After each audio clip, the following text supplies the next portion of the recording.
జగిత్యాల జిల్లా ప్రభుత్వ ఆసుపత్రిలో భారీ స్కామ్ వెలుగులోకి వచ్చింది. ₹1 కోటి పైగా నిధులు స్వాహా అయినట్టు తెలుస్తోంది. ఉద్యోగుల ఖాతాలో వేయాల్సిన డిఏ ఏరియర్స్ మాయమయ్యాయి. చెక్కులను ఫోర్జరీ చేసి తన ఖాతాలోకి ఓ ఉద్యోగి బదిలీ చేసుకున్నాడు. ₹8,000 చెక్కును 28 లక్షలుగా మార్చి నిధులు డ్రా చేసుకున్నాడు. దీంతో ఆసుపత్రి సూపరింటెండెంట్ వైద్యశాఖ అధికారులకు ఫిర్యాదు చేశాడు. ఈ మేరకు ఉన్నతాధికారులు విచారణ కొనసాగుతోంది. సదరు ఉద్యోగి నుంచి ₹50 లక్షల రికవరీ చేసినట్లు సమాచారం. డీటెయిల్స్ మా ప్రతినిధి రమణ అందిస్తారు. రమణ,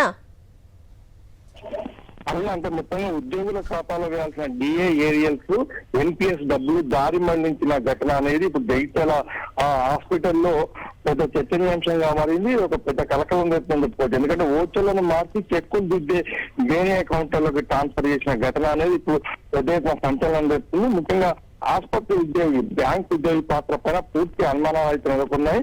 ముఖ్యంగా దీనిపైన మా తెలంగాణ వైద్య విధాన పరిషత్కు సంబంధించిన ఉన్నతాధికారులకు ఇప్పటికే సూపరింటెండెంట్ ఫిర్యాదు చేసిన పరిస్థితి. అయితే మనం చూడడానికి ₹8,000 చెక్కులను ₹8 లక్షలుగా మార్చినట్టుగా చెప్తున్నారు. అయితే 28 లక్షలు అని చెప్పేసి కూడా చెప్తారు. దీనిపైన పూర్తి స్థాయిలో ఇంకా క్లారిటీ అయితే రావాల్సి ఉంది.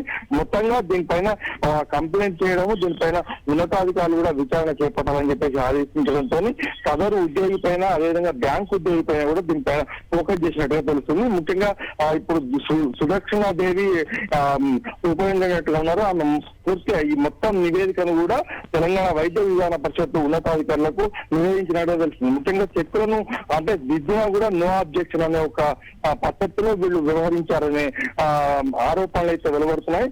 ఈ నేపథ్యంలో మొత్తం వ్యవహారం పైన ఇప్పుడు విచారణ అయితే పూర్తి తరోగా చేస్తున్నట్టుగా సూపరింటెండెంట్ చెప్తున్నారు. Right Ramana, thank you.